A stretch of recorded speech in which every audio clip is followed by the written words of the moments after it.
नमस्कार मित्रांनो, तुमचं पुन्हा एकदा स्वागत आहे ग्लोबल ऑनलाइन मध्ये।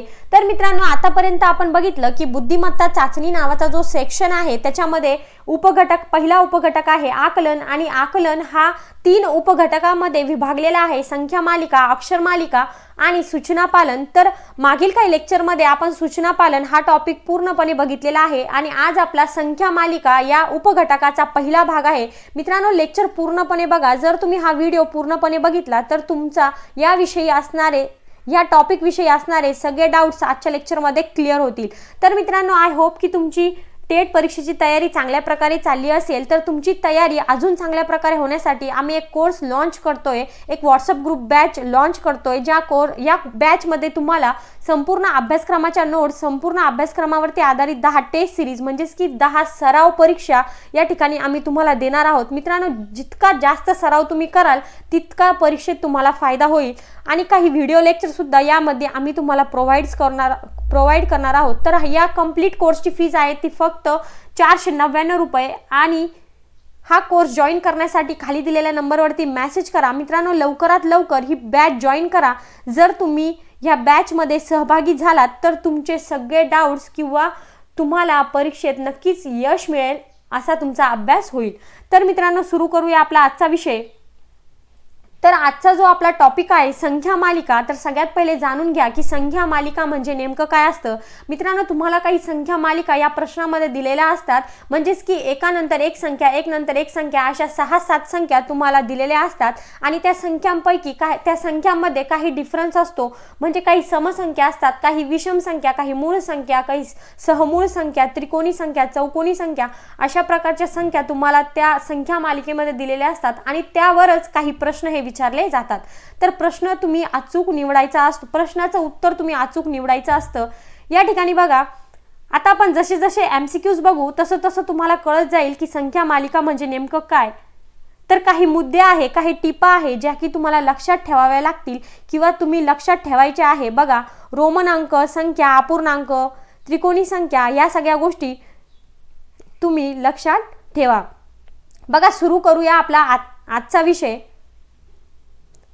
तर आजचा आपला पहिला प्रश्न बघा, काही संख्या मालिका तुम्हाला या ठिकाणी दिलेल्या आहेत आणि प्रश्न विचारलाय की वरील अंकमालेत 3च्या नंतर लगत 8 आणि 3च्या मागे लगत 5 आहेत असे किती वेळा झाले आहेत। म्हणजेच की 3च्या नंतर लगत 8 हवय आणि 3च्या अगोदर 5 हवय। अशा प्रकारे हा प्रश्न तुम्हाला विचारलेला आहे। अतिशय सोपा असा प्रश्न आहे, फक्त व्यवस्थित वाचा आणि सॉल्व करा।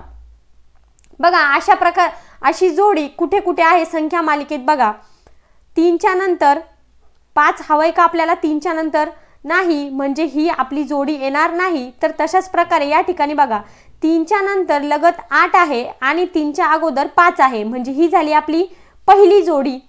तर आता या ठिकाणी बघा, 3च्या नंतर लगत 8 आणि 3च्या अगोदर लगत 5, म्हणजे ही झाली आपली दुसरी जोडी। तर या ठिकाणी सुद्धा बघा,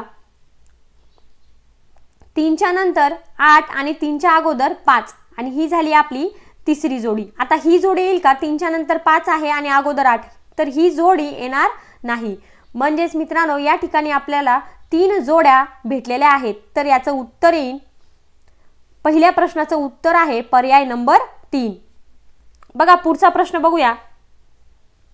आता प्रश्न आहे, काही संख्या तुम्हाला दिलेल्या आहेत आणि प्रश्न विचारलाय की वर दिलेल्या संख्या मालेत किती चौरस संख्या आहेत।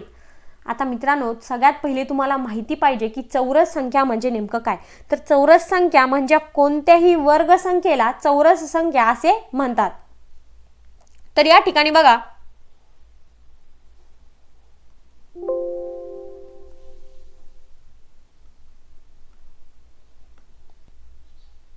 पहिली संख्या आहे 64।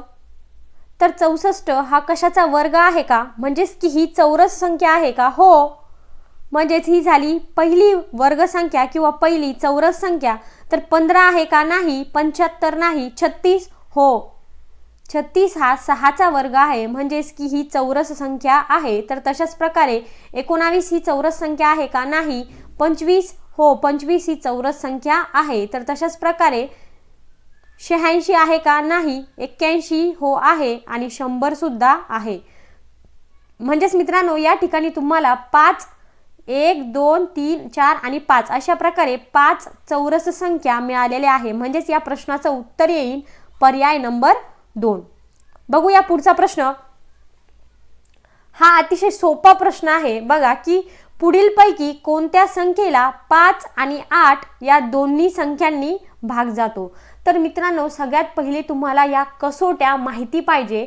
आता 5ची कसोटी काय आहे की एकक स्थानी जर 0 आणि 5 असेल तर त्या संख्यांना 5 ने भाग जाते, बरोबर.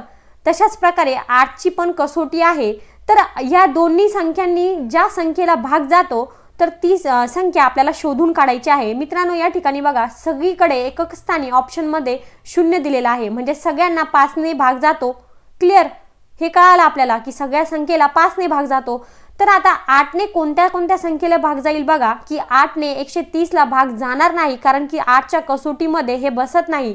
तर तशाच प्रकारे 260 ला सुद्धा नाही. पण जे 480 जे दिलेलं आहे तर 480 संख्येला 8 ने पूर्णपणे भाग जातो. म्हणजेच या ठिकाणी या प्रश्नाचं उत्तर येईल आपलं 3, पर्याय नंबर 3, म्हणजेच की 480. बघा अतिशय सोपा असा प्रश्न होता. यामध्ये सांगण्यासारखं एवढं काहीच नाही. बघा पुढचा प्रश्न. आता ह्या संख्या तुम्हाला दिलेल्या आहेत आणि प्रश्न विचारलाय की वर दिलेल्या संख्यामालेत जुळ्या मूळ संख्यांच्या जोड्या किती आहेत? आता सगळ्यात पहिले तुम्हाला माहिती पाहिजे की जुळ्या मूळ संख्या म्हणजे काय. तर जुळ्या मूळ संख्या म्हणजे अशा संख्या ज्या संख्येत 2चा फरक येतो. अशा दोन संख्यांच्या जोड्या ज्यामध्ये 2चा फरक येईल त्यांनाच म्हणायचं जुळ्या मूळ संख्या. आता पहिली जोडी बघा 27 आणि 41. 27 आणि 41 यामध्ये 2चा फरक येतो का? नाही. तर तशाच प्रकारे 41 आणि 43 या दोन संख्या बघा, या दोन्ही संख्या मूळ संख्या आहे आणि या दोन्ही संख्यांमध्ये 2चा फरक आहे. म्हणजेच ही झाली आपली पहिली जोडी. तशाच प्रकारे 43 आणि 63 येईल का? नाही. 63 आणि 59 यामध्ये 2चा फरक आहे का? नाही. तसंच 59 आणि 61 या ज्या दोन संख्या आहेत तर यामध्ये 2चा फरक पण आहे आणि त्या दोन्ही पण संख्या मूळ संख्या देखील आहेत. 59 आणि 61, बरोबर. तशाच प्रकारे 61 आणि 49 या दोन संख्यामध्ये 2चा भाग आहे का? नाही. 49 आणि 51 यामध्ये दोन संख्येचा फरक आहे. परंतु 51 ही जी संख्या आहे ती मूळ संख्या नसून ती एक संयुक्त संख्या आहे. म्हणजेच या ठिकाणी हे येणार नाही. तर 51 आणि 11 नाही. तर 11 आणि 13 या दोन्ही मूळ संख्या आहेत आणि यामध्ये दोन संख्येचा फरक येतो. म्हणजेच मित्रांनो या ठिकाणी आपल्याला जुळ्या मूळ संख्यांच्या 3 जोड्या मिळालेल्या आहेत. म्हणजेच आपलं उत्तर येईल पर्याय नंबर 4, 3. बघा पुढचा प्रश्न बघू. तर या ठिकाणी पुढचा प्रश्न आहे की पुढील अंक मालिकेत सलग 2 अंकांचा गुणाकार 24 येईल अशा किती जोड्या आहेत? बघा अतिशय सोपा प्रश्न आहे. सायंत्रिक किती? साइन चौक 24, 8 चौक 32, 8 त्रिक 24. म्हणजेच बघा 6 आणि 4 ही झाली पहिली जोडी. तर 8 आणि 3 ही झाली दुसरी जोडी, कारण की या दोघांचा गुणाकार 24 आणि या दोघांचा पण गुणाकार 24. तर प्रश्नामध्ये विचारलंय का अशा किती जोड्या आहेत? तर मित्रांनो यामध्ये तुम्ही बघा सगळीकडे 4 जोड्या आपल्याला दिसून येतात. एक ही 4 आणि 6, तर 3 आणि 8 ही अशा प्रकारे एवढ्या 4 जोड्या यामध्ये दिसून येतात. म्हणजेच या ठिकाणी आपलं उत्तर येईल पर्याय नंबर 2. बघा पुढचा आणि महत्त्वाचा प्रश्न. आता या ठिकाणी बघा की या ठिकाणी तुम्हाला घड्याळाचा वेळ दिलेला आहे आणि प्रश्न विचारलाय की वर दिलेल्या मालिकेत घड्याळातील वेळा दर्शविलेल्या आहेत, तर किती वेळा मध्यान्हपूर्व वेळेनंतर लगेच मध्यान्होत्तर वेळ मांडल्याचे आढळून येते? आता सगळ्यात पहिले मला सांगा मध्यान्हपूर्व म्हणजे नेमकं काय? तर मध्यान्हपूर्व म्हणजे की दुपारच्या आधी असलेला वेळ आणि मध्यान्होत्तर म्हणजे दुपारच्या नंतर असलेला वेळ. तर आता या ठिकाणी बघा, तुम्हाला असं सांगायचं आहे की दुपारच्या सगळ्यात पहिले दुपारच्या नंतरचा वेळ पाहिजे आणि त्याला लगतच दुपारच्या अगोदरचा वेळ पाहिजे. तर या ठिकाणी बघा, पहिली जोडी बघा, 9 आणि 9 5 तर 12 10 हा आहे दुपारच्या अगोदरचा वेळ आणि हा आहे दुपारच्या नंतरचा वेळ. भेटली की पहिली जोडी, म्हणजेच ही झाली आपली पहिली जोडी. 9 आणि 5 तर 12 आणि 10 ही झाली आपली पहिली जोडी. तशाच प्रकारे बघा आता 12 आणि 10 18 आणि 15 हे दोन्ही पण दुपारच्या नंतरचे वेळ झाले, बरोबर. म्हणजेच ही जोडी आपली येणार नाही. तर तशाच प्रकारे 18 15 आणि 4 22. आता 18 15 हा झाला दुपारच्या नंतरचा वेळ आणि 4 22 हा झाला सकाळचा वेळ. म्हणजे ही सुद्धा जोडी आपली येईल का? नाही. तर तशाच प्रकारे आता पुढची जोडी बघा की 4 22 आणि 23 35. आता 4 22 हा झाला सकाळचा वेळ म्हणजे दुपारच्या अगोदरचा आणि 23 आणि 35 हा झाला दुपारच्या नंतरचा. तर ही झाली आपली दुसरी जोडी. 4 22 आणि 23 25, बरोबर. तशाच प्रकारे पुढे बघा 23 25 आणि 13 4. आता 23 25 दुपारच्या नंतरचा आणि 13 4 हा पण दुपारच्या नंतरचा वेळ. तर तशाच प्रकारे 13 4 आणि 10 15.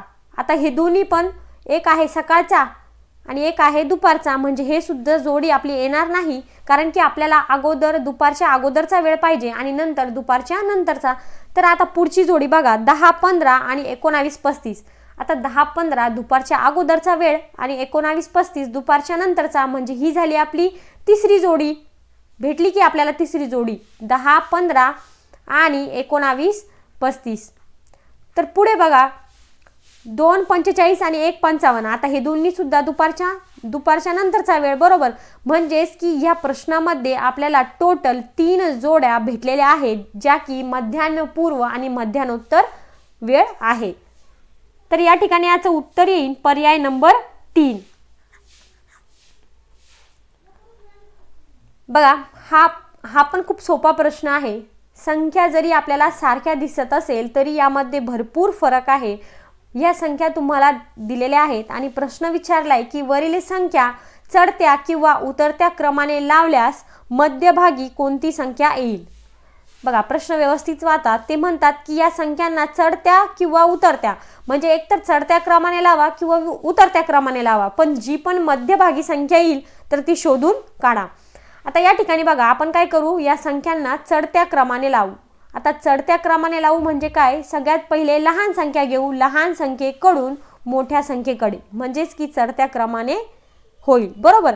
तर तशाच प्रकारे आता सगळ्यात लहान संख्या कोणती बघा, या ठिकाणी 9000 आहे, या ठिकाणी 8000 9000. आता 9000पेक्षा 8000 लहान. आता सगळ्यात पहिले आपण बघू की 8000च्या संख्यामध्ये कितीचा फरक आहे. तर या ठिकाणी आहे पहिली 8998, मग आहे 8899 आणि मग आहे 8989. तर सगळ्यात लहान कोणती, आता हे दोन्ही पण 8900 ही लहान, म्हणजेच या ठिकाणी पहिली लहान संख्या येईल 8899, बरोबर. तशाच प्रकारे दुसरी संख्या आता 8989 आणि 8998, म्हणजे दुसरी येईल 8989. तर तिसरी संख्या येईल 8998, कारण की यापुढे मग सगळ्या 9000च्या संख्या आहे. आता 9000ची संख्या बघा, 9898, 9889, 9988 आणि 9998. आता लहान कोणती, तर 9889, 9889 आणि 9889 नंतरची पुढची संख्या कोणती, 9898. यापेक्षा पुढची मोठी संख्या 9988, 9988 आणि सगळ्यात मोठी संख्या आहे 9998. तर आता जी मध्यभागी संख्या आहे ते आपल्याला सांगायची आहे. तर बघा या पूर्ण संख्या किती आहे, 3 आणि 3 6 आणि 1 7. म्हणजेच की अगोदरच्या या 3 संख्या आणि नंतरच्या या 3 संख्या सोडून मध्यभागी येणारी संख्या कोणती, ही म्हणजेच या ठिकाणी आपलं उत्तर येईल 9889. पर्याय नंबर 1 या ठिकाणी बरोबर आहे. बघा मित्रांनो, अतिशय सोपा असा प्रश्न हा होता. तर पुढचा प्रश्न बघा. प्रश्न मध्ये काही संख्या मालिका तुम्हाला दिलेल्या आहे आणि प्रश्न विचारलाय की वरील संख्या मालिकेत लगतच्या किती जोड्यांमध्ये सहमूळ संख्या आहेत. आता सहमूळ संख्या म्हणजे नेमकं काय, तर सहमूळ संख्या म्हणजे अशा संख्या केवळ एक हा समान विभाजक असेल तरच त्याला सहमूळ संख्या म्हणतात. एक हा समान विभाजक पाहिजे मित्रांनो, समान विभाजक, केवळ एक हा समान विभाजक पाहिजे त्यालाच सहमूळ संख्या असे म्हणतात. तर संख्या तुम्हाला दिलेल्या आहेत 35, 48, 24, 25, 12, 15, 8 आणि 18. आता सगळ्यात पहिले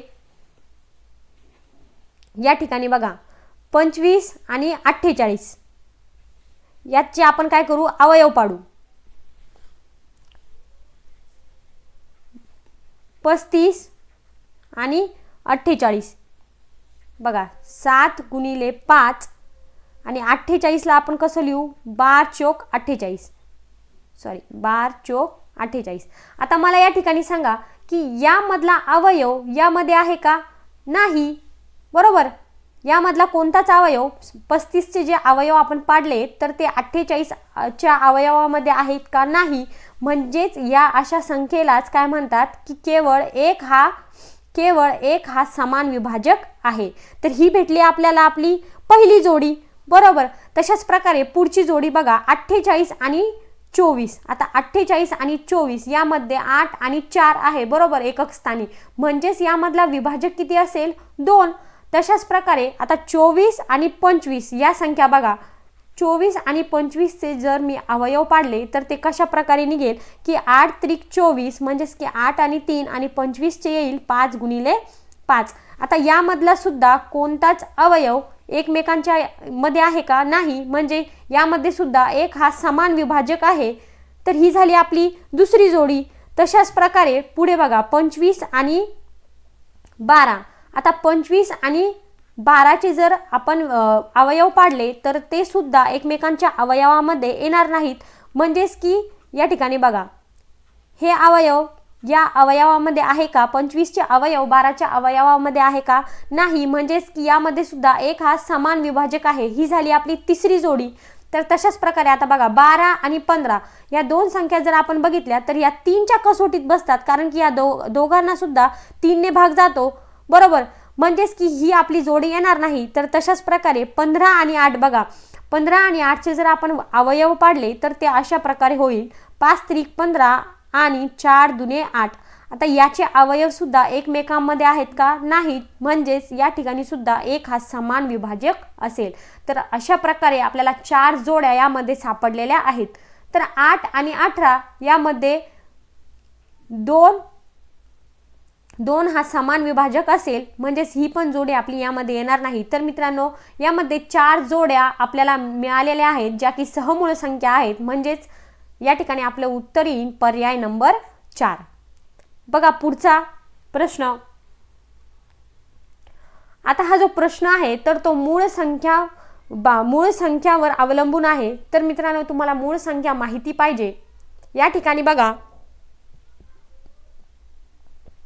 1 ते 50 पर्यंत असलेल्या किती मूळ संख्यांमध्ये 3 हा अंक एकक स्थानी आहे. अतिशय सोपा प्रश्न आहे. तर सगळ्यात पहिले मूळ संख्या जाणून घ्या की 1 ते 10 मध्ये 2, 3, 5 आणि 7 ह्या मूळ संख्या आहेत. तर 11 ते 20 मध्ये 11, 13, 17 आणि 19 ह्या संख्या आहेत. तर 21 ते 30 मध्ये 23 आणि 29 ह्या मूळ संख्या आहेत. तर 31 आणि 40 मध्ये 31 आणि 37 ह्या मूळ संख्या आहेत. तर 41 आणि 50 मध्ये 41, 43 आणि 47 अशा 3 मूळ संख्या आहेत. तर ह्या झाल्या पूर्ण 1 ते 50 पर्यंतच्या मूळ संख्या. तर प्रश्न विचारला होता की 3 हा एकक स्थानी कुठे कुठे आहे. आता हे बघा, या ठिकाणी 3 हा एकक स्थानी आहे, या ठिकाणी सुद्धा 3 हा एकक स्थानी आहे, या ठिकाणी सुद्धा 3 हा एकक स्थानी आहेत. तर या ठिकाणी सुद्धा 3 हा 47, या ठिकाणी सुद्धा 3 हा एकक स्थानी आहे. म्हणजेच की 1, 2, 3 आणि 4 असं किती वेळा झालंय, तर 4 वेळेस एकक स्थानी 3 हा अंक आहे. म्हणजेच या ठिकाणी आपलं उत्तर येईल पर्याय नंबर 3. बघा, खूप सोपा प्रश्न होता. आता या ठिकाणी जो प्रश्न विचारलाय हा थोडासा वेगळा प्रश्न आहे, पण एकदा की समजला की सोपा होईल. बघा, प्रश्न विचारलाय, या ठिकाणी तुम्हाला काही संख्या दिलाय आणि प्रश्न आहे, वरील मालिकेत त्रिकोणी संख्येनंतर लगेच चौरस संख्या आहे असे किती वेळा झाले आहे. म्हणजे पहिली त्रिकोणी संख्या आणि दुसरी लगत लागून तिला चौरस संख्या. आता तुम्हाला आपण आजच बघितलं की चौरस संख्या म्हणजे नेमकं काय, की वर्ग संख्या.